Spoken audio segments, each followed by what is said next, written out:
Pakinggan ang sigaw, ang galing ng Pinoy laging natatanaw. Katulad ni Alex sa laro ay sikat, sa bawat tagumpay mundo'y namumulat. Dahil tayo ang ginulat ang mundo, mga kwentong inspirasyon buo ang puso. Ginulat ang mundo, ginulat ang mundo.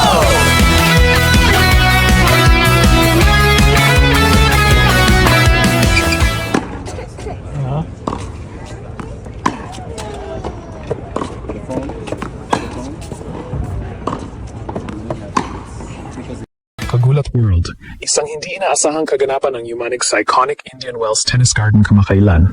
Ang ating Pinay tennis supernova na si Alexandra Ala ay dinumog ng libu-libong fans sa kanyang kauna-unahang practice session sa California.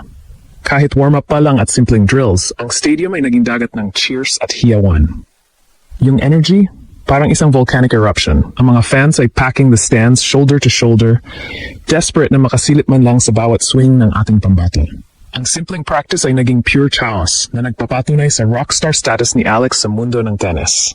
Si Alex, na fresh mula sa kanyang career high na number 31 ranking matapos ang Dubai quarterfinals, ay papasok sa BNP Paribas Open, ang tinaguriang 5th Grand Slam, bilang isang seeded player na may first round bye. Pero sa likod ng nakakalulang hype na ito, may matinding conflict na naglalaro. Mula sa heartbreak ng mga early exits sa majors noong nakaraang mga buwan na nagdulot ng pagdududa sa kanyang consistency hanggang sa apoy ng sumisikat na katanyagan na nagdadala ng immense pressure. Ang grueling 9-week grind sa tour ay hindi biro. Maraming skeptics ang nagbabala tungkol sa burnout dahil sa bigat ng atensyong nakukuha niya mula sa massive crowds. Ito ay labanan ng career versus bansa. Habang hinahabol ni Alex ang kanyang WTA legacy, ang buong Pilipinas ay nakabantay, adding emotional weight na may halintulad na sa level ni Taylor Swift o Coco Gauff. Ang mga reactions online, puno ng disbelief at joy. Ang mga fans ay nagpapadala ng messages ng chills dahil sa overflowing support. Naniniwala ang presensya ni Alex ay ginagawang isang malaking fiesta ang bawat torneo. Pero hindi mawawala ang concern. Kaya ba ng kanyang young shoulders ang ganito katinding overload? Global impact. Sa Indian Wells, nakilala sa pagkakaroon ng record attendance, si Alex ay tinuturing na isang bigger draw kaysa sa maraming elite players. Ang mga tao ay tila hypnotized, lumiliha ng vibes na mas malakas pa sa mga football matches. Ito ay nagpapakita ng shift sa market dynamics ng WTA, kung saan ang isang Southeast Asian star ay nagiging mukha ng laro. Ang gulat ay nagsisimula pa lang, abangan ang debut ng ating Pinay Pride sa Desert Courts. Hindi pa man nagsisimula ang opisyal na laban, niyanig na ni Alexandra Ayala ang buong Indian Wells.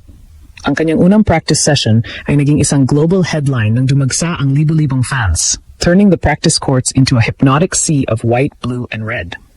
Yung gulo at siksikan sa gates? Isang phenomenon na ngayon lang nakita sa kasaysayan ng torneo para sa isang practice drills lang. Pinatunayan ni Alex na siya ay bigger than tennis. She is now a global icon na kinababaliwan ng fans sa United States. Sa likod ng bawat ngiti ni Alex para sa mga autograph at selfies, may matinding struggle na hindi nakita ng marami. Sa edad na 20, pitpit niya ang mga sugat ng nakaraan. Yung mga quick losses sa Australian Open at Qatar na nag-question sa kanyang top-level grit. Ang mga skeptics ay hindi tumitigil sa pagdududa. Kaya ba niya ang packed schedule? Hindi ba siya bibigay sa fatigue? Ngayon, bilang number 31 seed, ang rising fame ay isang double-edged sword. Habang binubuo niya ang kanyang milestones tulad ng mga nakakamahang upset sa Dubai, ang expectations mula sa Pilipinas ay parang isang bagyo. Ang comparison sa fanbase ni Taylor Swift ay hindi exaggerations. Ang dami ng tao sa practice court pa lang niya ay nagbibigay na ng goosebumps. Ngunit may babala ang mga experts, ang ganitong pressure ay maaring mauwi sa burnout. Ang isolation ng tour life kahit napapaligiran ng libo-libong tao ay isang realidad na kinakaharap ni Alex sa kanyang non-stop grind. At ngayon, ang ripple effect ng Ila fever ay worldwide. Sa BNP Paribas Open, na tinitingala dahil sa elite vibes nito, binabago ni Alex ang paradigm. Ino-outshine niya ang mga top seeds pagdating sa energy ng crowd. Ang mga fans ay gushing over this unprecedented turnout. Naniniwala na si Alex ay nagbubukas ng new markets para sa WTA at nagbibigay ng inspirasyon sa mga manlalaro mula sa Southeast Asia. Ang online chatter ay puno ng thrill kung paano sinalubong ng California ang isang Pinay star na parang isang homecoming hero. Pinubuhay ni Alex ang football frenzy atmospheres na nagpaparamdam ng malaking shift sa popularidad ng kababaihan sa tennis. Lumalabas ang tunay na esensya ng kanyang paglalakbay, from heartbreak to hope. Si Alex ang rallying point ng nasyon, ginagawang legacy fire ang mga nakaraang pagdududa. Ang dagat ng mga supporters sa California ay patunay na naniniwala ulit ang bayan sa impossible.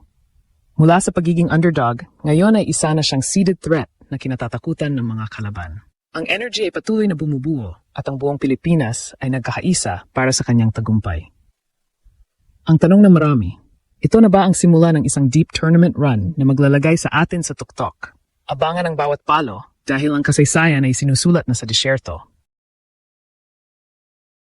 Ang unang California practice ni Alexandra Ala ay hindi lang basta training. Ito ay naging isang statement. Ang libo-libong fans na flooding the stadium ay lumikha ng pure chaos na mas may halin tulad sa isang rock concert kaysa sa isang tennis practice.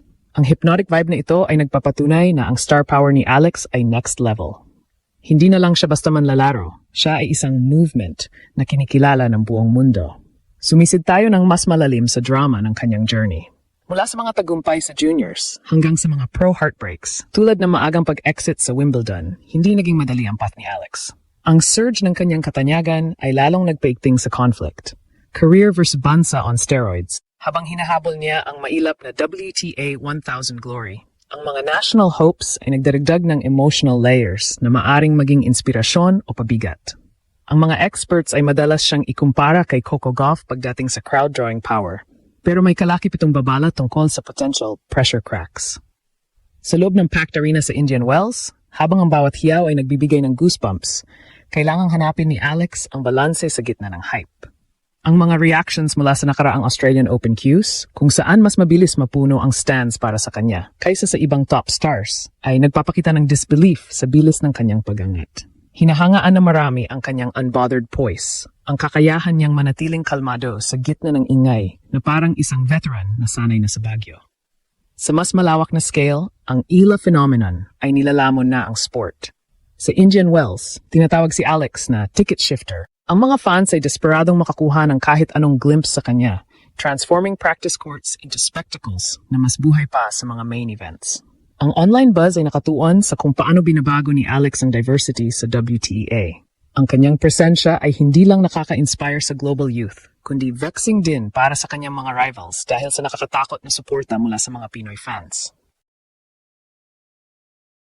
Sa kaibuturan ng lahat ng ito ay tungkol sa rally.